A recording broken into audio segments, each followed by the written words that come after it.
Adapun yang manfaat bagi manusia, maka dia menetap di dalam bumi. Ini perumpamaan kata Allah, kadzalika yadribullahu al-amsal. Begitulah Allah membuat perumpamaan. Jadi maksudnya kebatilan itu cepat banyak pengikutnya dan kelihatan banyak di permukaan, tapi itu mudah lenyap. Kalau kalian ketika orang musim musim ajaran-ajaran, ketika ya ketika ajaran-ajaran yang mudah kan seperti digandrungi, tapi cepat hilang. Kenapa? Karena ajaran tersebut dibawa oleh makhluk yang hina, yang tidak kekal. Sumbernya dari makhluk yang hina.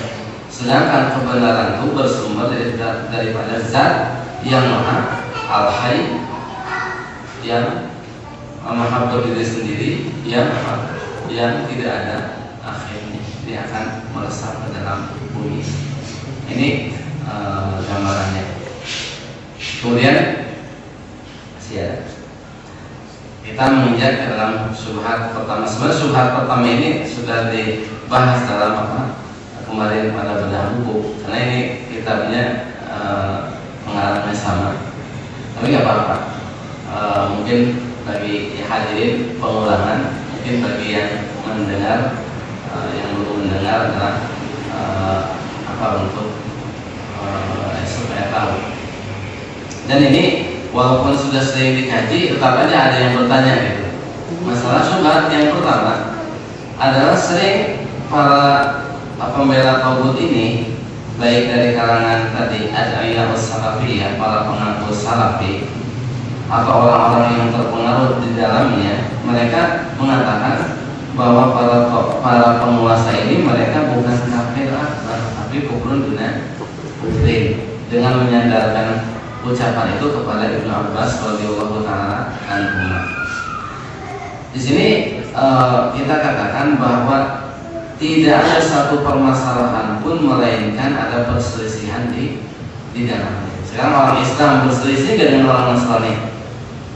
Apakah perselisihan tersebut menyebabkan kita menganggap keduanya benar atau salah satunya salah? Salah satunya salah. Jadi setiap masalah pasti ada perselisihan, tapi tidak setiap permasalahan dibiarkan begitu saja. Harus dijelaskan kepada umat. Terus di sini kita terlepas daripada kufrun duna kufrin, kita menghindar dari ayat Al-Maidah 44 ketika menjelaskan kekafiran para tauhid. Tapi sebenarnya kekafiran para tauhid itu bukan dari sisi ayat malam yakum bima anzalallahu faulaika humul kafirun, sehingga bisa saja orang melontarkan syubhat kufrun duna kufrin. Tapi kekafiran para tauhid itu kafir dari berbagai macam pintu yang beraneka ragam. Di antaranya pintu bahwa syahadat punya dua rukun, dua rukun, la ilaha illallah, la ilaha kafir kepada tauhid, illallah iman kepada Allah. Allah mengatakan faman yakfur bit tauhid wa yu'min billah faqad istamsaka bil urwatil wuthqa. Barang siapa kafir kepada tauhid dan iman kepada Allah, maka dia telah memegang al-urwah al-wuthqa, ikatan tali yang sangat kokoh yang tidak mungkin putus, yaitu la ilaha illallah. Orang yang disebut memegang la ilaha illallah kalau kafir kepada tauhid, iman kepada Allah. Kalau orang tidak merealisasikan dua rukun ini, maka bukan termasuk orang yang memegang al-urwah al-wuthqa, justru dia termasuk orang-orang yang binasa. Sedangkan para penguasa yang ada, mereka itu menempatkan dirinya sebagai para pembuat hukum, para pembuat undang-undang. Andai kata kita terima klaim mereka bahwa mereka beriman kepada Allah, tapi apakah mereka berlepas diri atau kafir tidak kepada tauhid hukum? Sekarang Allah mengatakan bahwa hukum buatan itu disebut taghut dalam surat An-Nisa ayat 60 yang tadi saya bacakan. Apa kamu tidak melihat kepada orang yang mengaku beriman kepada apa yang diturunkan kepadamu dan apa yang diturunkan sebelum kamu, mereka ingin berhakim kepada taghut, padahal sudah diperintahkan kafir kepada taghut. Taghut di sini adalah pembuat hukum selain Allah atau hukum selain hukum Allah. Di sini Allah Subhanahu wa taala menyebut pembuat hukum selain Allah sebagai taghut. Hukum selain hukum Allah disebut hukum taghut. Sedangkan para penguasa dan para ansornya, para asakirnya, para aparatnya, apakah mereka kafir kepada undang-undang buatan atau justru mereka melaksanakan dan melindungi dan menjaganya? Sekarang umpamanya para tadi penguasa, mereka kafir tidak kepada undang-undang buatan? Tidak kan? Sekarang para aparat penegaknya mereka kafir tidak? Tidak. Justru mereka melindunginya kan? Melindunginya, menjaganya. Bahkan mereka mengharuskan kepada setiap orang yang mau masuk ke dalam jamaah mereka, ke dalam apa? Jamaah mereka, tanzim mereka, sistem. Untuk apa? Untuk baiat kepada taghut mereka. Harus bayar. Bayar artinya apa? Sumpah setia kan artinya bayar. Sekarang kalau orang mau masuk ke dalam tanzim mereka, kita bilang tanzim saja, atau jamaah mereka, supaya dapat gaji dari mereka, resmi dapatkan tunjangan dari mereka, dapat rumah dinas dari mereka, harus apa? Ada bayar khusus kan?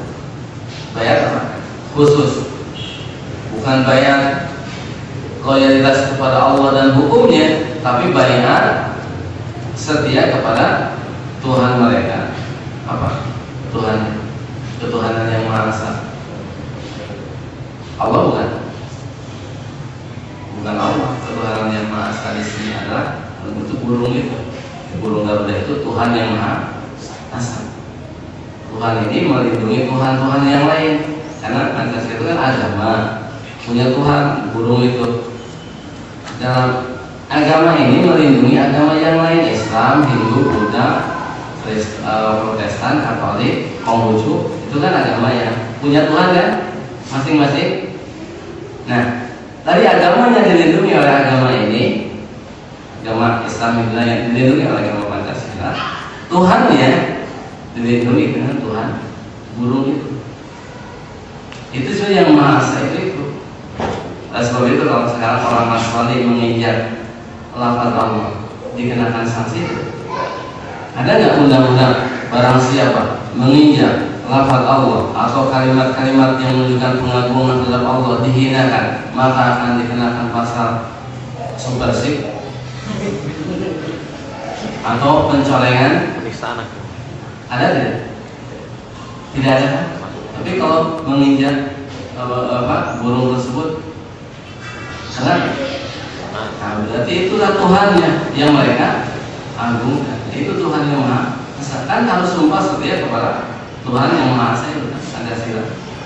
Terus apa undang-undang dasar 40 itu harus bayar ya kan? Bayar untuk apa? Untuk resmi jadi. Nah, orang yang bayar kepada seperti itu disebut kafir ya? Tidak kafir.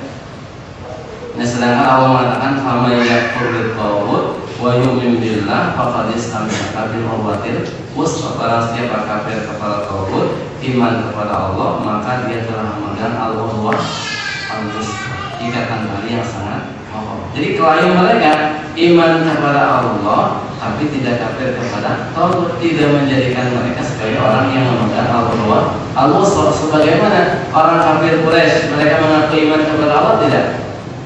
Mengaku. Allah mengatakan wala in sa'altahum man khalaqas samawati wal arda la yaqulunna Allah. Seandainya kamu bertanya kepada mereka siapa yang menciptakan langit dan bumi, mereka menjawab Allah. Qul may yarzuqukum minas samai wal ardi amma yamliku as-sam'a wal absara wa may yukhrijul hayya minal mayyit wa wa yukhrijul mayyita minal hayyi wa may yudabbirul amra fasayaquluna Allah. Katakanlah, siapakah yang memberikan rezeki kepada kalian dari langit dan bumi? Siapakah yang memiliki atau menciptakan pendengaran dan penglihatan? Atau siapakah yang mengeluarkan yang hidup dari yang mati dari yang hidup? Dan siapakah yang mengatur semua urusan? Tanyakan kepada orang kafir Quraisy. Fasayaquluna Allah. Mereka pasti menjawab Allah. Iman ya? Kata Allah dalam surat Yusuf, wa ma yu'minu aktsaruhum billah illa wa hum musyrikun. Tidaklah mayoritas mereka itu beriman kepada Allah, melainkan mereka itu musyrik. Iman kepada rububiyah Allah, kepada keberadaan Allah sebagai sang pencipta dan pengatur, tapi musyrik dengan menyandarkan sebagian ibadah kepada selain Allah. Begitu juga para Tawud dan Ansarnya, mereka iman Allah sang pencipta, Allah sang pencipta pengatur alam semesta. Tapi apa? Di samping mereka sholat, zakat, saum, haji, bagi yang suka sholat, bagi yang suka sholat. Tapi apa? Mereka menyandarkan ibadah kesetiaan kepada hukum buatan. Bahkan kesetiaan mereka ini lebih daripada kesetiaan kepada Allah Subhanahu wa ta'ala. Nah, orang semacam ini apa? Tidak kafir kepada Allah. Sedangkan realita juga bahwa para tauhid zaman sekarang ini kekafiran mereka itu sangat nyata. Oleh sebab itu tidak ada yang tidak mengetahui kekafiran para tauhid ini dari kalangan orang yang tahu realita. Saya bilang orang yang tahu realita. Kalau orang yang hidupnya di kampung jauh dari informasi, nggak tahu apa-apa, kan nggak tahu realita. Ini orang yang hidup, tahu informasi, tahu kejadian-kejadian yang ada, tahu negeri ini hukumnya bukan hukum Islam, sistemnya bukan Islam, falsafahnya bukan Islam, tahu kan realita. Nah, orang tidak melakukan kekafiran orang-orang yang penguasa semacam itu kecuali orang yang apa? Orang yang tadi sudah tidak punya basirah, tidak punya basirah. Basirah itu pemahaman yang benar. Matanya sudah buta, tidak bisa melihat cahaya wahyu. Orang semacam ini harus diobati. Harus diobati dengan apa? Dengan dalil. Supaya apa? Penyakit matanya sembuh, supaya bisa melihat cahaya wahyu. Hatinya yang tertutup supaya bisa kembali memahami ayat-ayat Allah Subhanahu wa ta'ala. Itu kekafiran mereka yang pertama. Itu mereka tidak kafir kepada tauhid. Kemudian yang selanjutnya kekafiran mereka itu adalah bahwa para tauhid dan ansarnya juga asakirnya mereka kafir dari sisi mereka memperolok-olokkan ajaran Allah Subhanahu wa ta'ala dan pemberian izin yang mereka lakukan terhadap setiap orang media baik cetak maupun elektronik yang dilihat, yang didengar atau yang dilihat atau didengar untuk apa? Untuk bebas melontarkan penghinaan terhadap ajaran Islam. Sekarang koran-koran, majalah-majalah liberal bebas tidak? Sekarang orang-orang jil berbicara bebas tidak? Merusak ajaran Islam bebas. Orang menghujat Islam bebas. Itu melecehkan ajaran Islam, bukan sekedar melecehkan, tapi apa? Melegalkan bagi orang yang melecehkan dengan pemberian izin. Di samping mereka sendiri melecehkan Allah, melecehkan Quran. Sekarang sebalik, bentuk pelecehan macam apa? Sekarang orang sumpah setia kepada hukum tauhid, pakai Quran kan? Pakai Quran demi Allah. Ini Quran taruh di atas, demi Allah. Terus suruh mengucapkan saya akan setia kepada undang-undang dasar. Undang-undang dasar tadi dalam surat An-Nisa 60 apa? Tauhid kan? Tauhid. Demi Allah saya akan setia kepada tauhid. Setia maknanya